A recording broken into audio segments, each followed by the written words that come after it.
Hey everybody, welcome to our immigration podcast. We do it every week, all things immigration in the United States. Let's kick it off. All right, this week we've got a couple stories for you. We're going to hit on some main topics. First of all, we have our ongoing segment, which is a dialogue about America. I'll hit that on the front end. I want you guys to listen to that and got some good stuff for you. We're going to also talk about premium processing, a little update on that, conversation on some tips. We've also got the Biden administration. They've got a failing grade on their report card. I'm going to give you my opinion on what I think is happening with the Biden administration. Congress is having problems with documented dreamers, and they seem to have been ignoring them. We'll have an update for you on that. This year, we're looking at lots of labor issues, but one issue we see coming up and we're projecting is a nurse deficit. We'll hit that up really quickly for you. Finally, we'll talk about the visa bulletin for June, what immigration has said, because the end of May is coming up and things have to get done. And finally, we have questions that cover your questions to us, a little bit of response to those. All right? Okay, guys, let's go.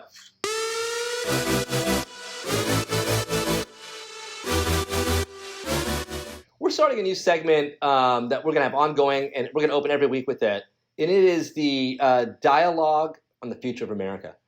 Basically, immigration has been part of America forever.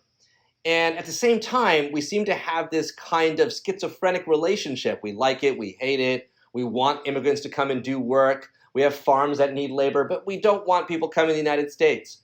You know, the dialogue about what the future of America is going to be really, really important. So what we're going to do this week is just open up this segment and talk about it just briefly and ask you guys to leave your comments down below, because we're going to be looking at those comments and we're going to use those comments to bring up the points and the topics that you guys are talking about, because we're all Americans. And as Americans, this is our country. What happens here, where we go, what we decide to do. Now, we don't really have control over that, but at the same time, we have ideas, we have beliefs, we have things that matter to us.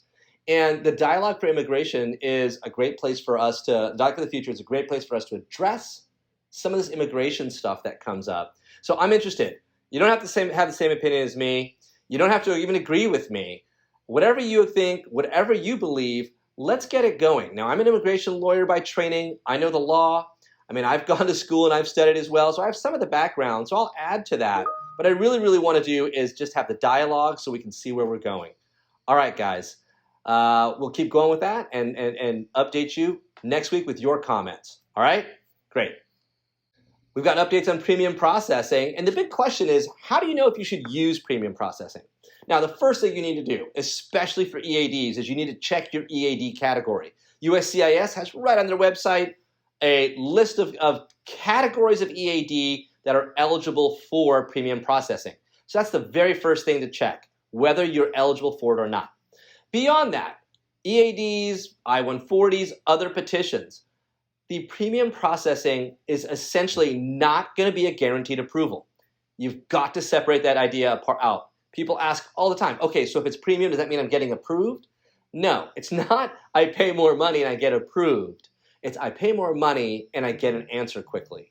I have found that this is the best way to go forward to have an actual understanding of what you need. I get clients coming to me. Sometimes they'll get an automatic 240 days to go work at a new employer by filing a change of employer. So in an H-1B situation, if you're going to a new employer, by law, you can file the case and jump over there. You may not need to premium process because you get more than 6 months to work for your new employer simply by filing the change of employer.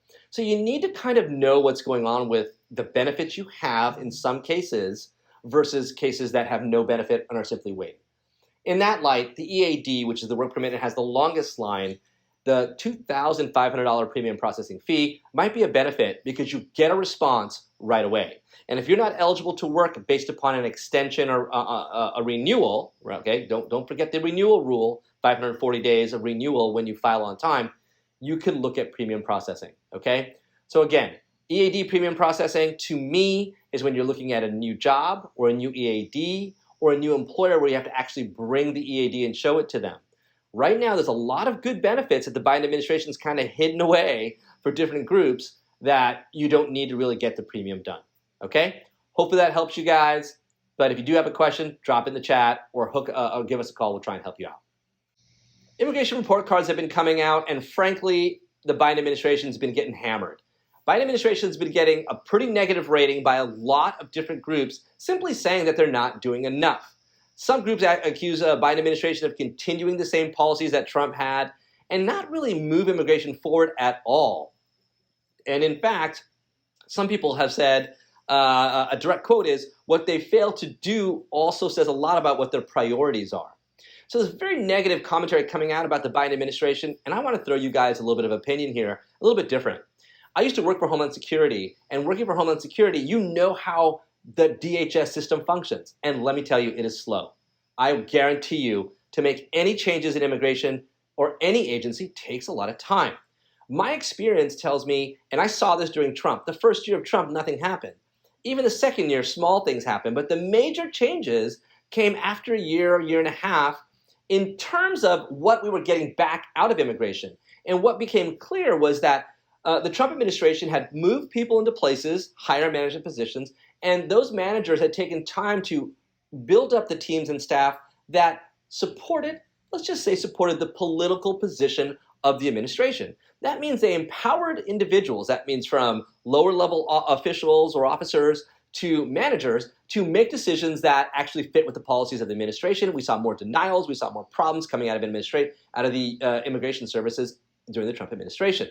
What I see now is the Biden administration changing that. They're changing the culture, okay? And they've also opted, the biggest thing is hiring more people to actually speed things up. If they were to speed things up, if we got back to the processing times we had for the 2 to 3 administrations going back to 2000, prior to Trump, we would return to a reduction of backlog, speeding things up, and a more reliable system. If a work visa is filed, they get an answer. If a work permit is filed, they get an answer, and people can go and work. Immigration is not supposed to be a way to punish people or hold people back. It's supposed to be a bureaucracy that functions to implement the law and for our country to have a system where people can engage and use. So at this point, I'm going to say the Biden administration is much more in a C+, B- range because they're making these internal changes. And the biggest announcement was earlier this year, new budget just for hiring. And that hiring is going to change things. It is going to speed things up because immigration, from the last internal review report, which came out last year, was high levels of attrition, a lot of losses, more cases. Every single officer was dealing with 5 or 10 times the workload, okay? So that's my opinion on the Biden administration. It's not great. I don't see them implementing the policies we wanted. I don't believe they're following through on some of those promises. And in fact, we'll talk about it later, documented dreamers and other programs. They've just languished. Nothing has been done in the big policy agenda. I'm giving them a C+, B- because they're making internal changes, and I expect to see those results pretty soon. Congress is failing the United States right now as it comes to immigration. Bottom line, again, here is that immigration law needs to be changed. We have so many things happening with immigration. We have the presidents, every successive president comes, they tinker with immigration. But if you've taken any U.S. government class, you know one thing. The law is not made by the president. Congress makes the laws. The president implements the law the way it stands. And right now, Congress has failed. In fact, one of the things I wanted to point out to you, and this segment's really about this, is there's a law out there that was introduced last year, a pending legislation called America's Children's Act, okay? Well, America's Children Act. Check it out. They've got a website. I think it's americaschildren.com and americaschildrenact.com. And it's really about an issue we've been talking about a lot here called documented dreamers. Now, I get phone calls every week. We've worked with one organization, excellent group, called Hidden Dreamers. There's another organization that has made some noise today because they're supporting the America's Children's Act. Surprise, surprise, Dick Durbin was at the press conference this morning trying to support this law. But this is a way Congress can do something.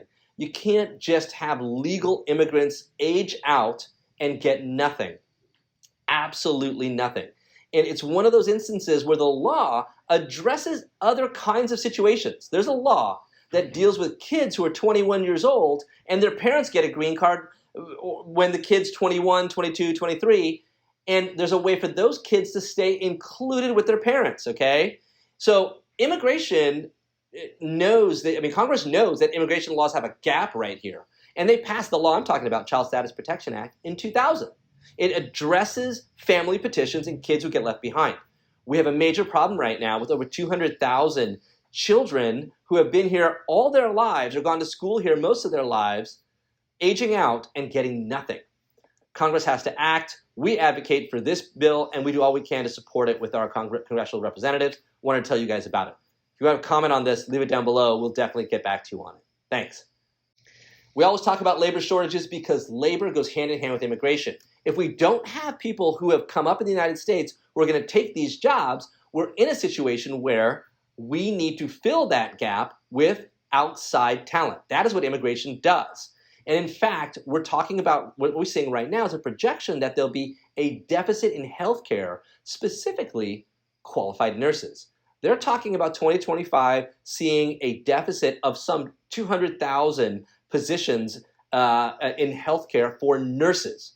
Now, that number's as large as almost double that, up to 450,000 positions going to be available. And these are people who do direct patient care. Think about it that way. This is the front line of our healthcare system.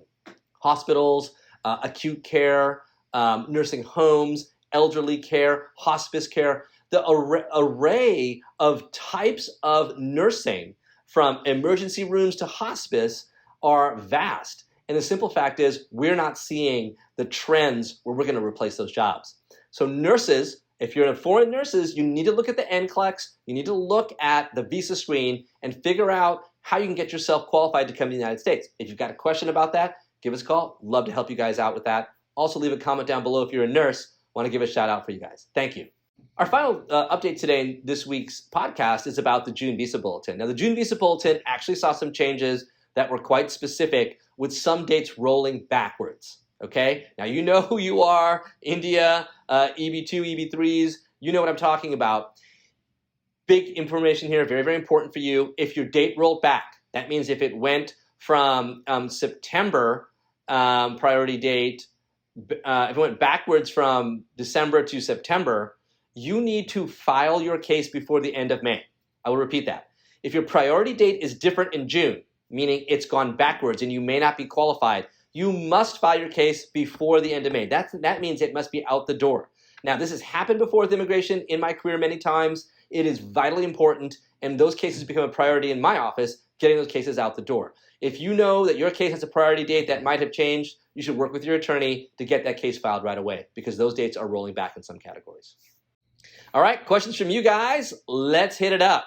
First question is, EAD moved 1 year. Oh, the EB2 employment date moved to 2014 backwards from December. Is interfiling a good option for downgrade? All right, it's strange wording of the question, but I'll tell you what I think it means. Basically, you're asking EB2 priority date might be gone. Should I drop my case into the EB3 priority date? Okay, so this is a very, very difficult question because it's very, very fact specific.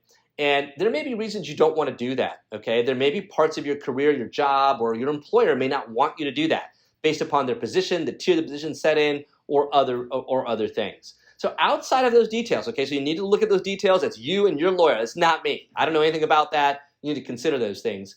But what I would say to you is this. The number one benefit for filing your case now is a ability to port, okay? Porting. Porting is the secret of all immigration attorneys, is what we use to make your life better. If you are my client, it'll be a serious conversation about whether you should file an EB3, get the 180 days, and get your chance to port to a new employer. It is really a career breakthrough opportunity for people. Porting is the number one way for you to fix things and be free of an immigration burden. All right? Hope that helps. If you have any more questions about that, give us a call. All right, got one more question for you. It is, are we done this year with the H-1B lottery? Question mark. No second round? Question mark. Well, here we are in May, and generally they announce that second lottery May, June, okay? And typically what they'll do is they'll announce that there's a second lottery and that it's been done, and the lottery's been selected, and announcements are going out or will be going out. So stay tuned for that. I haven't heard anything yet. I miss the news sometimes, but right now I haven't heard anything about that. If I do hear something, we'll put it in our podcast, put it in our segment for you. All right? Thanks so much for all your questions. Thanks so much for watching our videos. Leave your comments down below. If you have anything you want to chat about, put them in the comments. We read them. We respond to you guys, and we're always here to try to answer your immigration questions. Stay safe out there. Bye.